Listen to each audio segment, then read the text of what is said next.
शन्नो मित्रः शं वरुणः शन्नो भवत्वर्यमा शन्न इन्द्रो बृहस्पतिः शन्नो विष्णुरुरुक्रमः नमो ब्रह्मणे नमस्ते वायो त्वमेव प्रत्यक्षं ब्रह्मासि त्वमेव प्रत्यक्षं ब्रह्म वदिष्यामि ऋतं वदिष्यामि सत्यं वदिष्यामि तन्मामवतु तद्वक्तारमवतु अवतु माम् अवतु वक्तारम् ॐ शान्ति शान्ति शान्तिः ॐ सहना भवतु सहनौ भुनक्तु सह वीर्यङ्करवावहै तेजस्विनावधीतमस्तु मा विद्विषावहै ॐ शान्ति शान्ति शान्तिः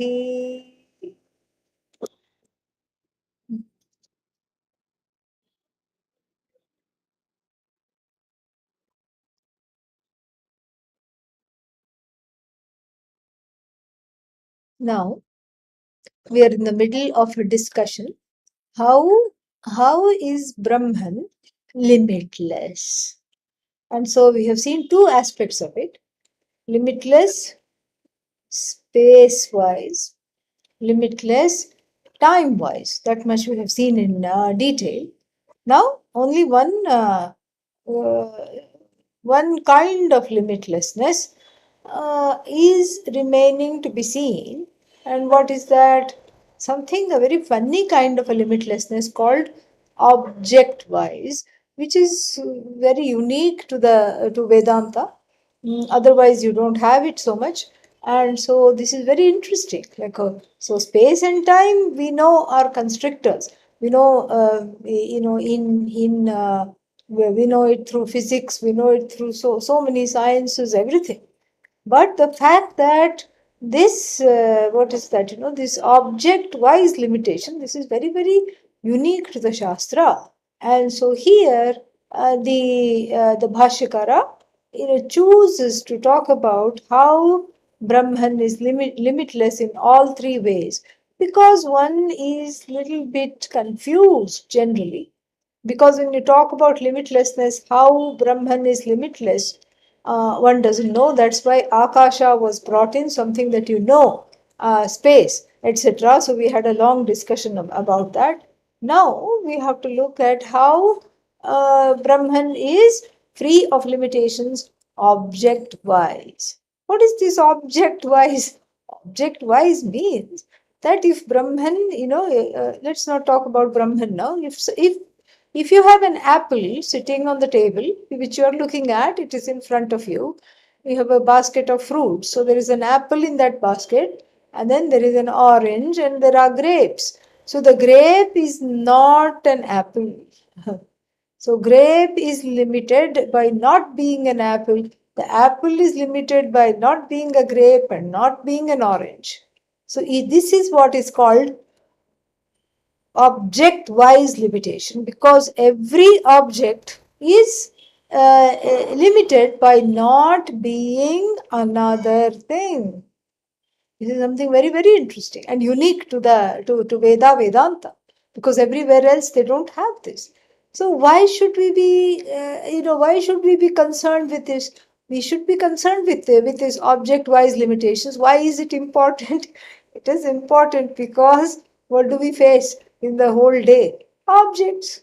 Object 1, object 2, object 3, all of them, one is naming. We are naming the objects, we are interacting with the objects.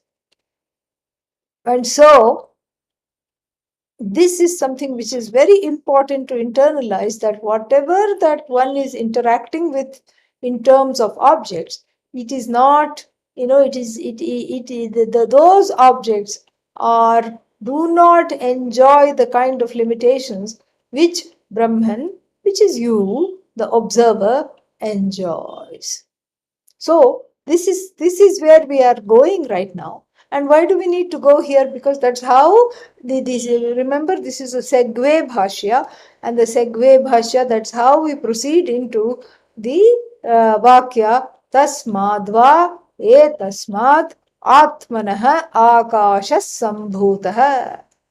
From this Brahman, which is indeed Atma, Brahmatma.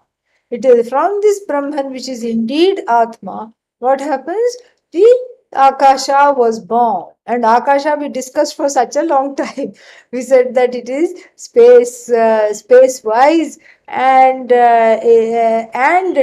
time-wise. Space-wise limitless, but not time-wise. We talked about that. But here we have that which has given birth to this Akasha. So the logic here is, whatever is the cause is greater than the effect. So the cause is greater than the effect. And so here we have the greatest cause in the form of Brahman, Atma, etc. And then it therefore enjoys it enjoys object-wise limitlessness. So more about this object-wise limitations and limitlessness is given here in the Bhashya. Let us read now. And where are we reading? We are reading on the second line of this number 30 on page 270. Okay, yeah. Tatha vastutah तथा वस्तुतः katham punah कथं पुनः vastutah anantyam वस्तुतः अनन्त्यं sarva ananyatvat. Serve अनन्यत्वात्. Very nice reasoning. So, tatha vastutah. Tatha means in the same manner. Which manner? In the same manner that Brahman is free of time and free of space. Same manner, similarly. Tatha here means similarly. In the same way, it is also free of object-wise limitation. Tatha vastutah. So tatha vastutah. And so what? So then he himself asks a question and answers it. Katham punah. How indeed? Then again, how? Vastutah anantyam. How is Brahman truly free of being an object? Please explain. And also, Katham is not just how. Why? In that how is hidden a why. Why do you say it is free of being an object? Because don't we see so many objects, and then don't we say that it is so we see objects, we interact with objects. Why not we say Brahman is also one more object? Why do you say Brahman is free of being an object? And a fantastic reasoning is given. Sarva ananyatva. Very nice reason. This is why we love Bhashyakara so much. The logic is flawless. So here, sarvesham, from all the things, among all the things that are there in the universe, Brahman is non-separate from all of them. And that non-separateness is given as a hetu, because that hetu, the cause is in the fifth case. So sarva ananyatvat. So that because it is separate from because it is non-separate from everything else, therefore it enjoys object-wise limitlessness. And on the face of it, this comes out as just noise. The sentence comes out as mainly noise. Because it enjoys non-separateness from everything else, therefore Brahman is free of object-wise limitations. What on earth does that mean? Even we'll see, but it's very intriguing. What does non-duality and non-separateness have to do with object-wise limitlessness? We don't immediately see the connection at all. But then here it is with reference to Brahman in a very specific way. As we see this, we will understand. And so why is this Sarva Ananyatvat brought in, this particular reasoning that Brahman is separate from everything else? Why is that brought into play? It is brought into play because those who have read the Brahma Sutra will know that in the second pada, the 14th verse, this is just picked up verbatim. Tad ananyatvam Vacharan vikaro namadheyam tadananyatvam. This is the sutra. This ananyatvam has been lifted from that sutra itself, Brahma Sutra. Now, the Brahma Sutras, what do? They analyze various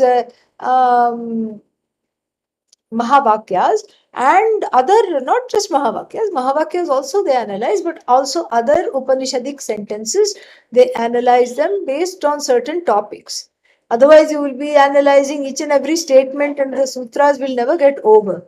So, ingeniously, it is just put into certain general topics, and then there are certain subsets. Very, very beautiful organizing. So the first one, the first so the sutra itself is athato brahma jignasa. Therefore, thereafter, there is a desire to know Brahman. And to finish this sutra itself takes about a month, to understand this whole thing. What is this therefore? And that's why it's a sutra. Sutra means it's a tight aphorism. And so, what is this therefore? And then what is this thereafter? And what is this going on? And so to understand that itself takes a long time. And so, therefore, like this, because it's all in a tight kernel form. And so like this, athatho brahma jignasa, therefore, one has the desire to understand or to know Brahman. Therefore, one has the desire to know Brahman. And then what is this therefore and thereafter? We have to see. And then after that, then, then the second sutra, again, lot of discussion. And the second sutra is, okay, why is there the desire to know Brahman? Because the Brahman, this Brahman is the cause of everything. And that's how each sutra builds up on the other, and then they are organized into different topics, large topics. And so here this particular section has to do with this particular topic of non-duality. So this this second section for 14th sutra is talking about non-duality, and this non-duality is something, it has to be analyzed because it is the bread and butter of Vedanta. You cannot say, I won't discuss non-duality. I mean, what else will you discuss then? You better close shop, because if you are not going to discuss non-duality, there is nothing to discuss. So this is a very primary topic. It's a very salient topic in Vedanta, how something is non-dual. And so the sutra itself says, tad ananyatvam. Tad means that tasya ananyatvam. Tasya means kasya ananyatvam of what? Ananyatvam means non-separateness. Non-separateness of what? Brahmanaha ananyatvam. This Brahman is non-separate from everything. And this is very, very important. And that's why the object-wise limitations is so important, because otherwise the orientation in the mind, in the heart, is to look for Brahman as yet one more object. All other objects are not that special, but then Brahman is a very special object hidden somewhere that I have to look for. This is the orientation. And to knock off this orientation alone, we have a long discussion, not only here, but in other places also, to cut down this thinking, to cut down this entire orientation that Brahman is separate from everything else, and that Brahman is one more thing among all the things in the Jagat, among all the pursuits, Brahman is one more thing to pursue, to have and to hold. And so this is Brahman. And therefore, the excuse of most of the people, why don't you come and study Vedanta? And you know what they will say? What will they say? I don't have time. How come you don't have time? Because I am busy pursuing this, that, and the everything else. So here the orientation of the person is obvious, very, very clear. He's just staring at us in the face for the person who says that. And what is so clear? What is clear is this, that they are thinking, the mind is, their mind has gone to this place, that Brahman is one more object, and my calendar is full. My calendar is full of so many objects that I'm trying to know, that I'm trying to understand, that I'm trying to read about, that I'm trying to pursue. One person actually told me, I don't have time for Vedanta because I belong to 2 or 3 book clubs. And so, so therefore, so this is the mentality. So here, so Upanishad is also a book club. And so there is Chandogya book club. And then what else is there? Kathopanishad Katho book club. And, Mundaka book club. Manduka, these are all books in the book club. And then and then what do? You just go and then sit, and then you read, and then you read at home. You don't go and read there. And then you read the book at home, or parts of the book at home. I mean, I'm just imagining what happens. And then you go and discuss it with your friends and with a group. And then each one will come up with their own ideas of what they read. And then what? After they come up with their own ideas of what they read, they will argue with one another. No, no, no, no, no. What you said is wrong, because that's not what happens. And it is very clear. This is how it is, and cannot be how it is not. And what you say is wrong, because I said so, and it is a free country, and I have my First Amendment rights to free speech, and I can think whatever I want. I can say whatever I want. This is okay for a book club. Some story is there. And then what is that called? That thick book was there, Gone with the Wind. Yes. But here, if you use that same logic with Upanishad book club, read the Upanishad at home and come and discuss it with your friends, then what will happen? The understanding will be gone with the wind. Okay, and therefore this orientation itself is wrong. And then even though we say that, oh, this is just somebody out there who says, I don't have the time to study about Brahman, etc., etc. And this orientation is very, very sneaky, and it is there sometimes in very, very subtle and sly ways inside one's own heart. It is not manifesting in an obvious way. It is manifesting in a very covert way. And to root that out, and to clearly show that this Brahman that we are talking about is the cause of the entire universe, and because it is the cause of the entire universe, it does not come into competition with the universe. This is point number 1. I'm just going to summarize everything, and then we'll study in detail. Then you can enjoy it as we go along, so that you know where we are headed. So the point number 1 is that nothing in the universe is competing with Brahman. Just like, a baby, does not compete with the mother.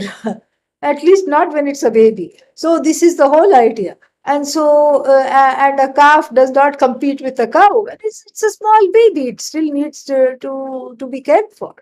So similarly, the entire universe has, as it were, and we'll see that as it were later, has as though come from Brahman, sustained by Brahman, and is going and goes back to Brahman when its time is up. The whole Jagat is like this. And so what is this, the Brahman?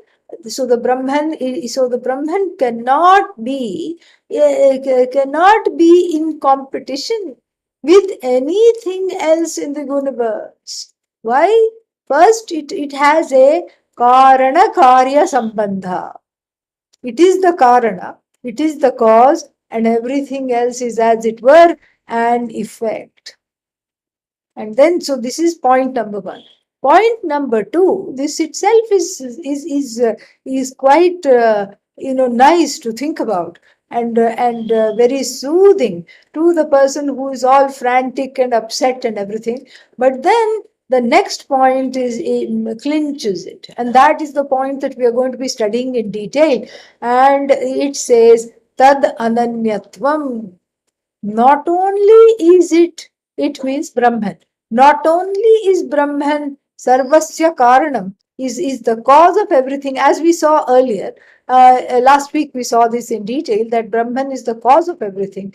Not only is it the cause of everything, but it is also non-separate from the effect.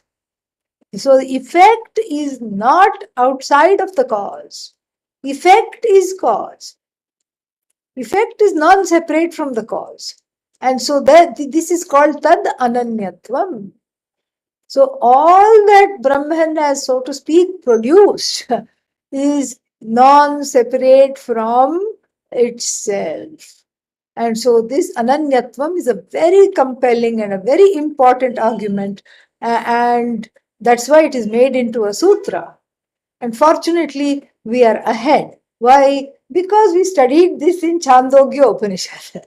Because in the sutra, tadananyatvam vajarambhadi shabdat, or something like that, the sutra is. So tad ananyatvam.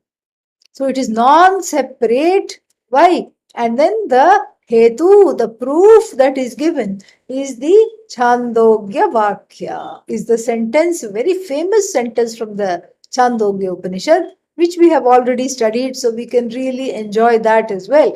What is that? Vacharambhanam vikaro namadheyam mrittika iti eva satyam.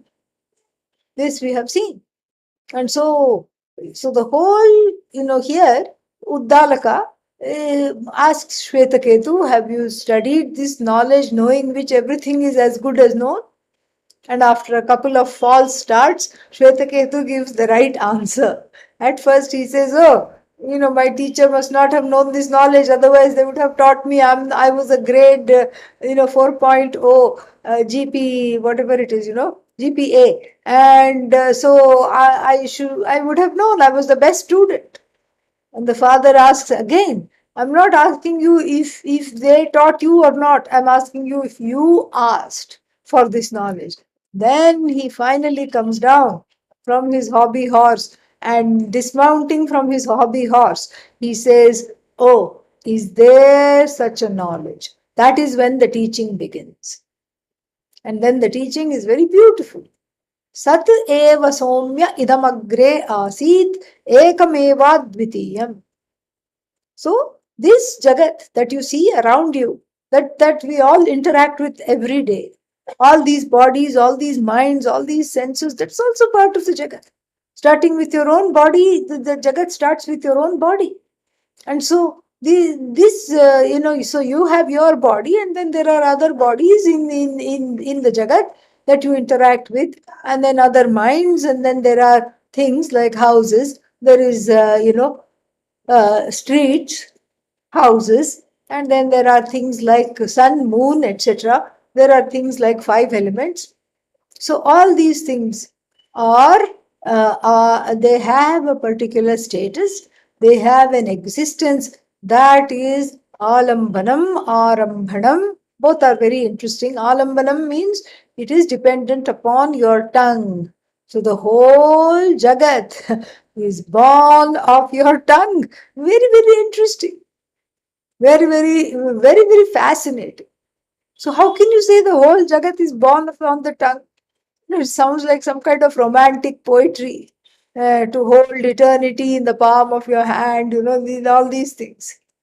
And so this is not, this sounds like a very idealistic thing, but the whole Jagat is dependent upon your tongue, because your tongue is the one that is giving Namakarana, meaning it is doing the naming ceremony for all the objects in the Jagat.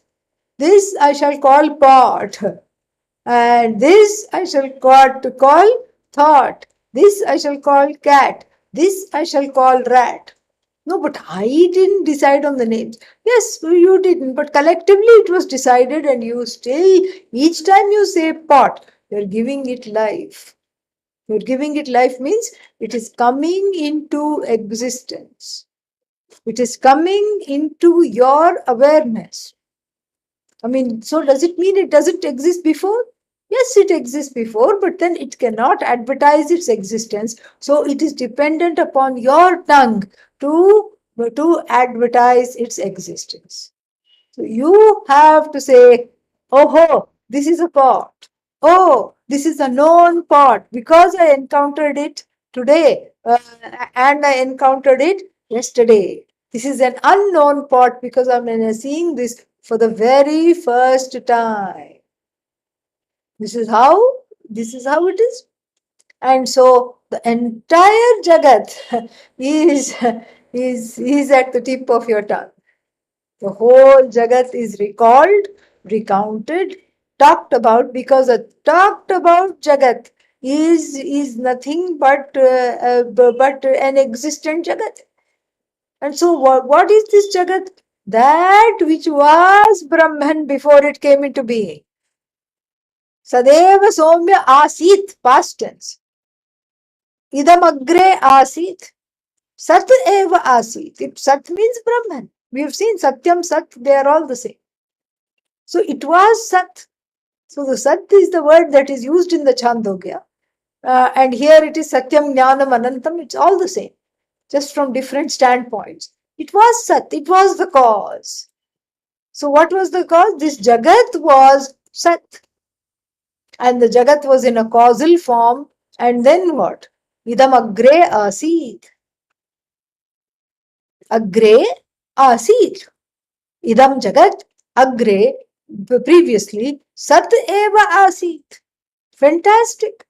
There's nothing to even, nothing to argue. Of course, all the Nayayikas woke up. Do you remember? When Vaisheshikas and all these people, they woke up at that time.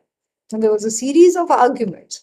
So, but there was really, it could be proven in the sense that even though it's a revelation, this is not something that is needing proof. You can help yourself to logic that goes along with the Shruti, and then you can help yourself to assimilate that this entire world is nothing, was nothing, will be nothing other than Sat.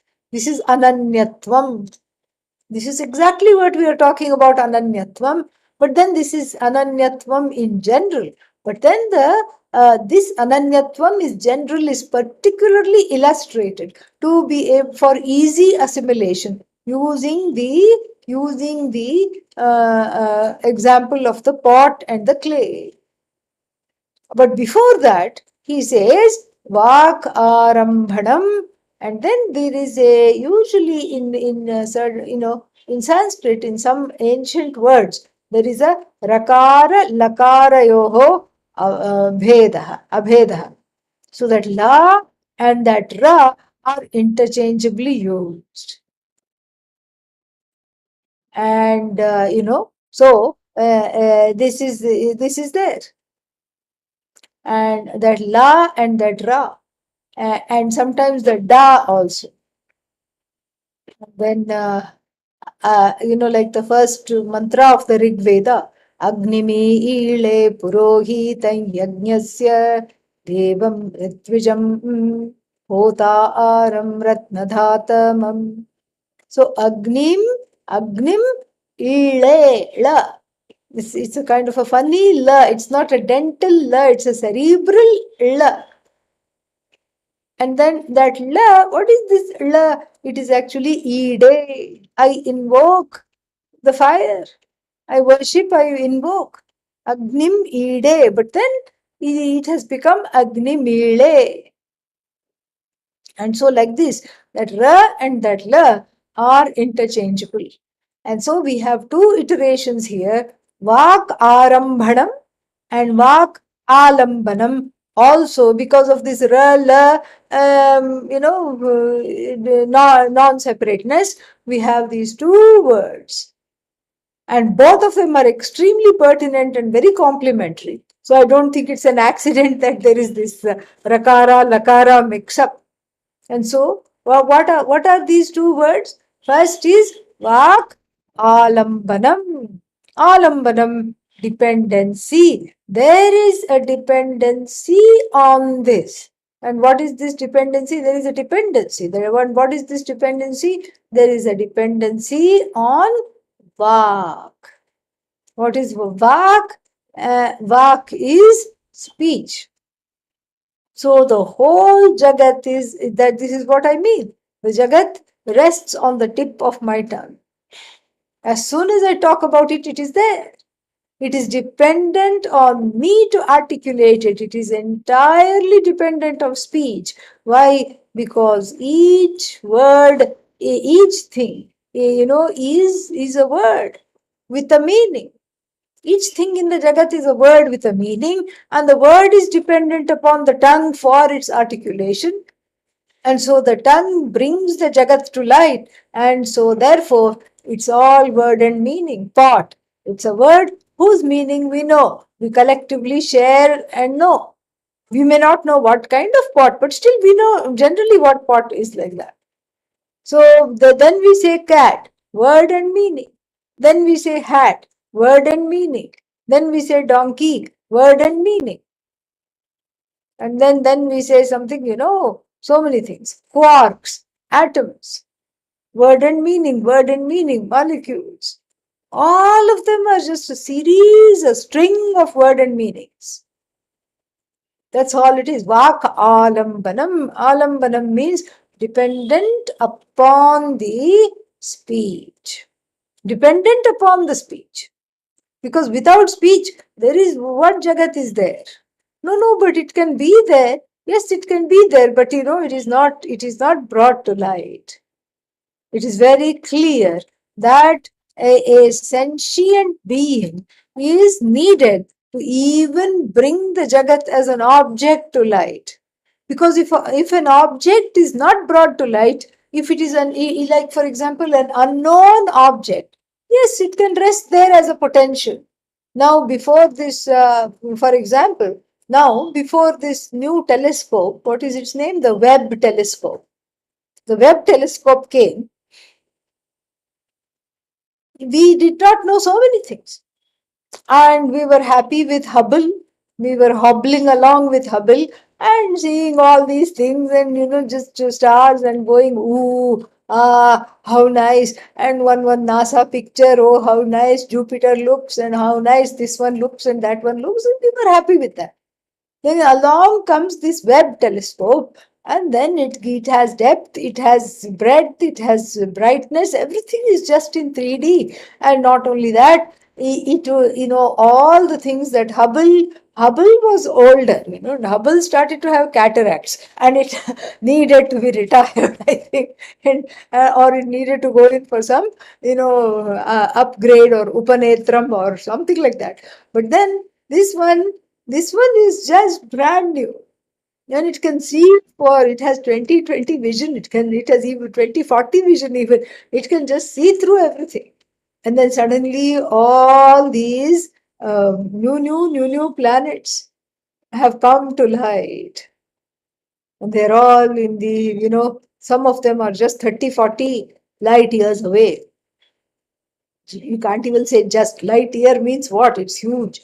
Okay. So it is one light second is 186,000, and that 186,000 miles per hour. Sorry, per minute. That's what it is. So one light minute, and in which the light travels, and then that you multiply into 60, you get one light hour, and that you multiply into 24, Then you get one light day, and then that you multiply into 365, that is one light year. So even if it's 30, 40 light years, nobody is going to be alive to go there for a trip to one of these places and come back. Not possible. And so therefore, this is, the Webb telescope is all that we have, and it is showing all these, deep planets with sometimes with two suns and all these things. SUN, okay? Yeah. Then there'll be a question. When did planets start having suns? Are they satellites? No, we are not talking of satellites. We are not talking of children. We are talking of SUN. And so some planets with two suns. All these things are the Webb telescope is broadcasting. And then we all say, oh, these are all new planets. They're not new. They are, in fact, they are much older than you. They are not new at all. Who said they are new? How can they be new? They are all much older than you. And because the universe itself has been going on and on for 14 billion years. So it's been expanding. And in its expansion, all these things are coming to light. And it is never new. It is always from the past. Even a falling star, you say, ha, falling star. And at this time, when the star fell, and when I was looking up at the falling star, I was wishing for $1 million. So that means I'm going to get it. Falling star makes the wish come true, they say. But will it make the wish come true? Well, maybe you have to be superstitious. Keep that aside. But will it really make the wish come true? Well, I don't know. Well, because that in reality the star is not falling now. The star fell, 500 years ago. So if you had made the wish 500 years ago, then it would have come true. But now you're seeing everything in hindsight. Hindsight. And then when you say that is a falling star, that's when it gets, it gets certain wings, and it gets certain accolades. It gets an existence. As soon as you talk about it, it gets an existence. Up till then, it may have been there, but it is as good as non-existent because it is not available for objectification. And so as soon as it's available for objectification and you objectify it, then, the question is that then it is available. Then you see it. The question is now, how do you objectify it? With words. Can't I objectify it with sight? Yeah, but that's a personal objectification.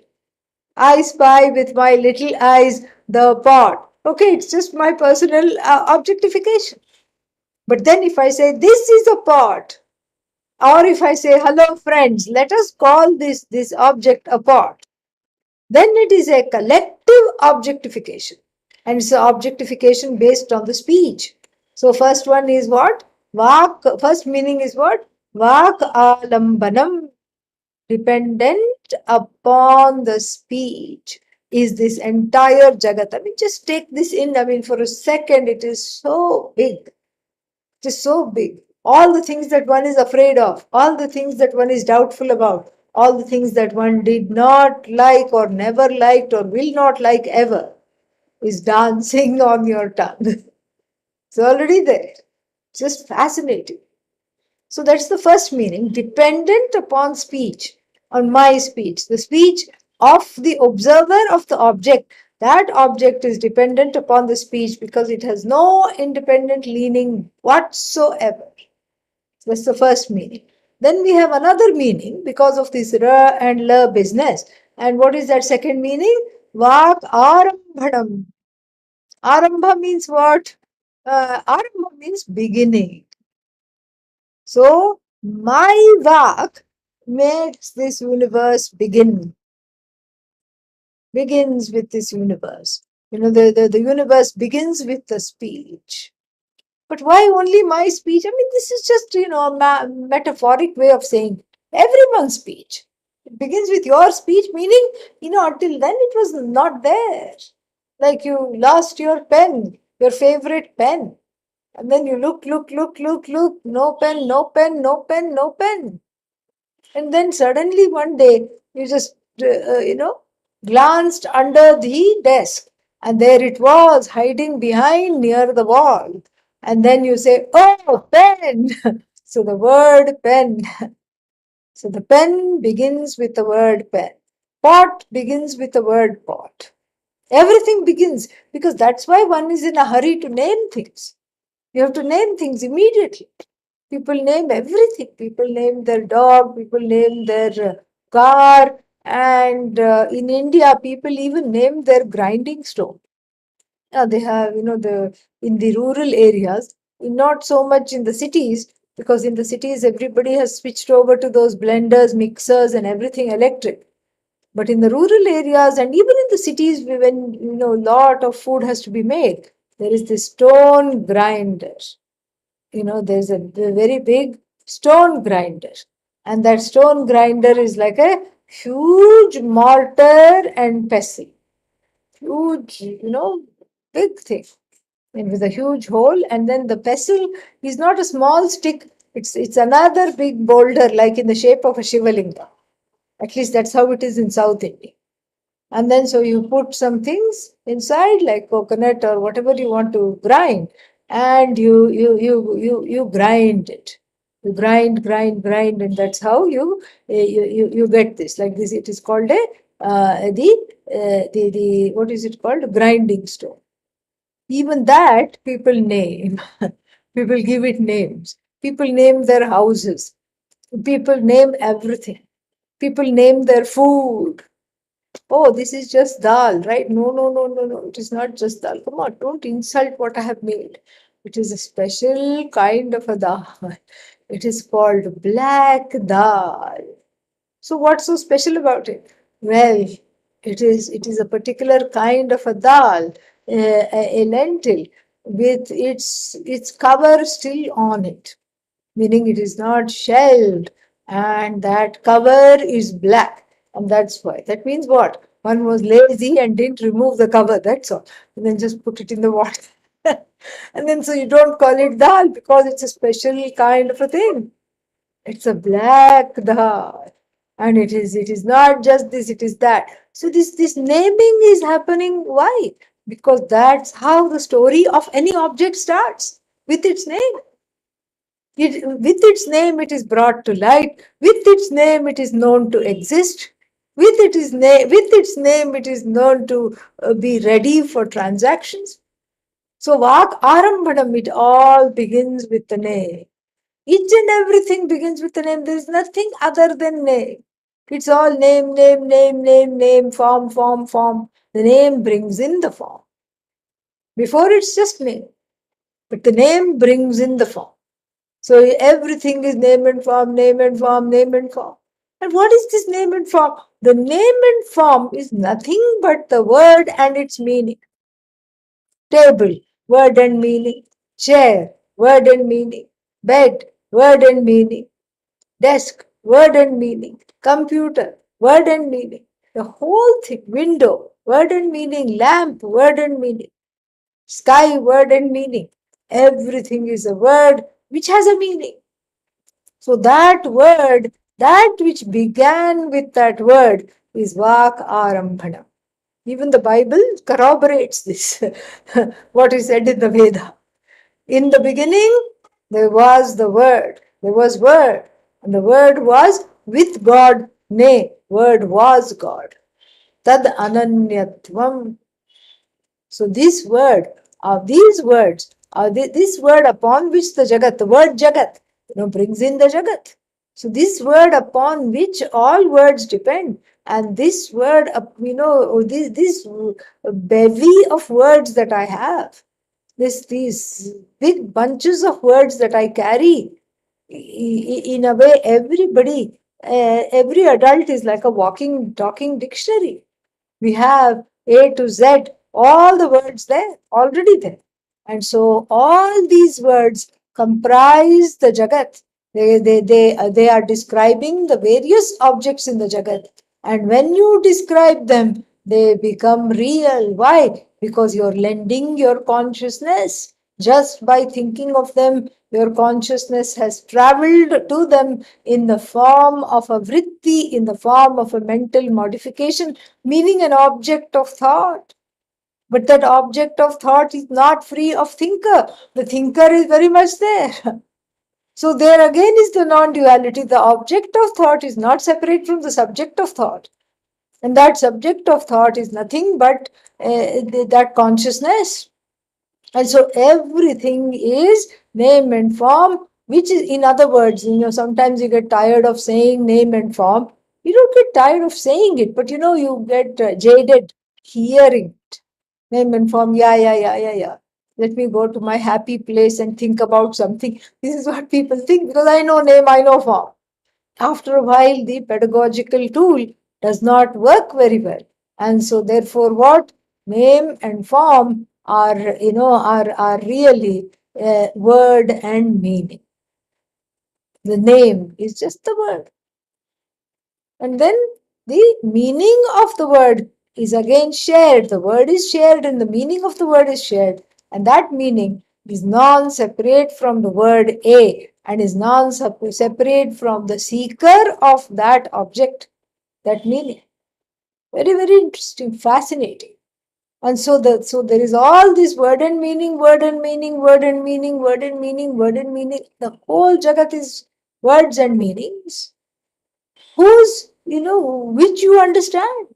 The whole Jagat begins with word and meaning, and you understand those words, you understand those meanings. It is just a fascinating thing. And so Vak Alambanam and Vak Arambhanam. And so what is this universe? Vikaraha. Vikaro namadheyam. That is the Vakya here. Vikaraha. Vikaraha means it's a modification. Modification of what? Everything that there is. Modification means Brahman you have to bring in. What else? As though modification of Brahman. And so therefore, this whole Jagat was in a seed form before it came into being. And that seed form is nothing but Sat. Oh, so now it is not Sat, now also it is Sat. Then tomorrow it shall not be Sat, shall be Sat, is Sat, was Sat, everything. No time. Time-wise, limitless. We already saw this. And so here, introducing the object-wise limitlessness section, Bhashyakara takes the help of two things, of the Brahma Sutra, which says Tad Ananyatvam, meaning this topic of Ananyatvam is there even in other texts, highly regarded texts of Vedanta. So nobody is making it up. This is already there. And then the second point that is made by saying Tad Ananyatvam is that whatever that is there is non-separate from Brahma. Just like, the clay is non-separate from the pot. So, for example, if we have 10 pots lined up, big pot, small pot, fat pot, cracked pot, like this, you have 10 pots lined up. And then you tell the person, let's say one of the pots belongs to a person, and it is, in countries with a lot of bureaucracy, you don't want to give the pot to the wrong person. So they say first, they blindfold the person and say first describe the pot. And then they'll say, oh, this is the one that has a certain glaze on it, that is like this is like this, etc. Okay, then it is yours. And so like this, you describe the word pot, and then all the content of that description, whether it is glazed, whether it is painted, whatever it is, all this is dependent upon the word. Everything is dependent upon the word. But then if you look at the pot, so the pot is not the end all of this, Jagat. Why? Because the pot itself has a local creator. And what is the local creator of pot? What do you mean by local creator? Everything is Brahman. But then locally, on the level of the transactional mithya reality, on the level of the what is that called? The Paramarthika Vyavaharika, transactional reality. On that level, when you look, you find that there is a difference. The difference is there. I am different from this pot, that pot. So if there are 10 pots sitting on the ledge, you'll say this is fat, this is short, this is tall, this is different, this is different. They're all pots. But each one you say different, different, different, different, different. And so therefore what? If each one is different from the other, then there is no Vedanta. But then here, Adi Shankara giving this example of these 10 different pots sitting on a ledge says something Mrittika ityeva satyam. Mrittika ityeva satyam means that those pots are one. How do we know? We don't focus on the pots. We focus on the cause of the pots, the root cause of the pots, which is what? Clay. Clay eva satyam. In regard to this example, clay is real. And the pots are what? The pots are non-separate from the clay. So when there are 10 pots sitting on the ledge, you can count. This is 1, this is 2, this is 3, 4, 5, 6. You can count. But then, when you look at it from the standpoint of clay, you don't say 1 clay, 2 clay, 3 clay, 4 clay, 5 clay. You don't say that. And Pujya Swamiji would always say, if anybody was to go to say like that, 1 clay, 2 clay, 3 clay, that means we know where the clay is situated. It has gone and logged inside the buddhi and not enabling this person to think. This is how he would joke. So the clay, and say, he wouldn't even say it very explicitly. He would just say, if you start counting the clay, that means there is clay here. He would say, clay is the buddhi. So you don't count clay. Clay is one. And then pot are many. So the pots really don't matter now because clay is satyam. Clay is the cause. And what kind of a cause? It is a abhinna cause. Abhinna means non-separate. It's a cause which inheres the effect, which manifests in the form of the effect without undergoing any change. It manifests in the form of the effect, and then this is what the relationship is between the pot and the clay. So therefore, here tad ananyatvam is very important to understand this particular issue, that when we talk of non-separateness, then we bring in the tongue and we bring in the concept of word and meaning, where all the words resolve into Brahman, where all the meanings resolve. All that alone is there. All that alone is there.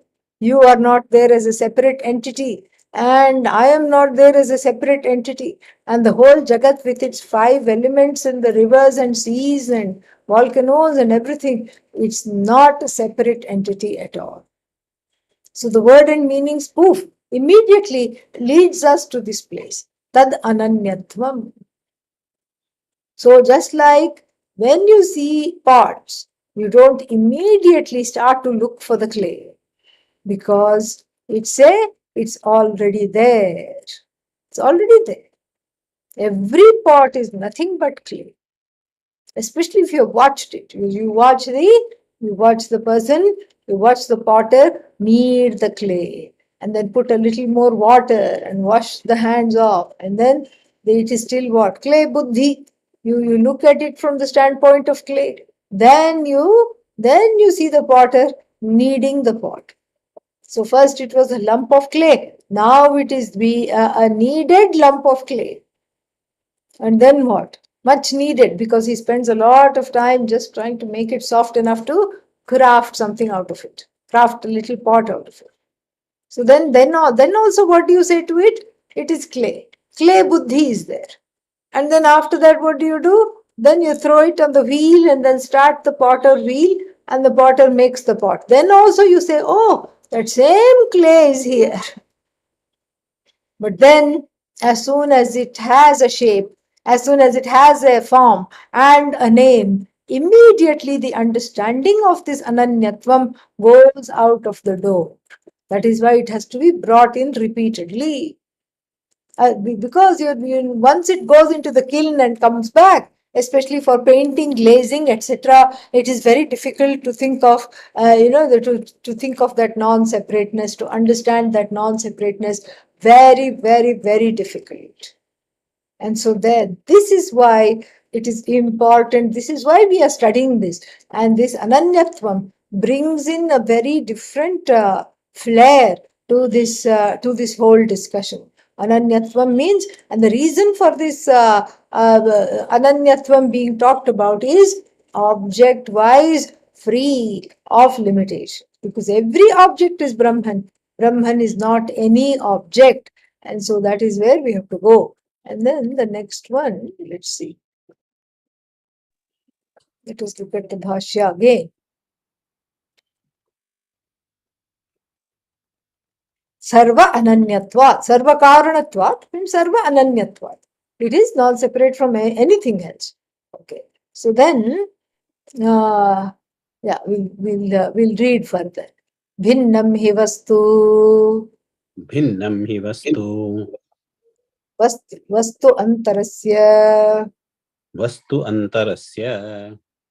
Anto bhavati. Anto bhavati. Vastu antara buddhirhi. Vastu antara buddhirhi. Prasakta. Prasakta. Vastu antarat. Vastu antarat. Nivartate. Nivartate. Yato yasya buddhehe. Yato yasya buddhehe. Vinivrittihi. Vinivrittihi. Satasya antaha. Satasya antaha. Tadyatha. Tadyatha. Gotva buddhihi. Gotva buddhihi. Ashvatvad vinivartate.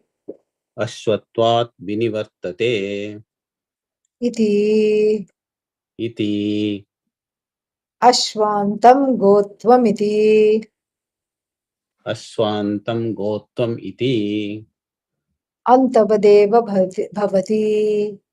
Antavadeva bhavati. Sacha antaha. Sacha antaha. Bhinneshu vastushu drishtaha. Bhinnesu vastushu drishtaha. Na evam brahmano bhedaha. Na evam brahmano bhedaha. Ataha. Ataha. Vastutaha api anantyam. Vastutaha api anantyam. Yeah. So he gives a very compelling argument based on our everyday transactions. And what is that? Yataha yasya buddhi. No, here a little bit further, yeah. Bhinnam hi vastu antarasya antaha bhavati. Bhinnam hi vastu. Of course, the vastu is different. Why? From another vastu. And that's why we say there are two things. That's why we have learned to count, because there are so many objects in the Jagat.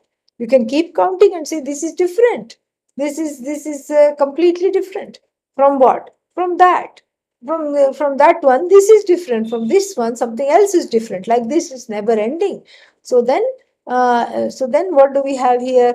We have an interesting, way of assimilating this anantatvam. And so he says, vastu antarasya anto bhavati. So when vastu antarasya anto bhavati means, when you think of an object, let us say the pot. Before that, what were you thinking of? Oh, a holiday in the Caribbean. Okay. So as the holiday in the Caribbean was displaced by the thought of the pot. That's all he's saying here.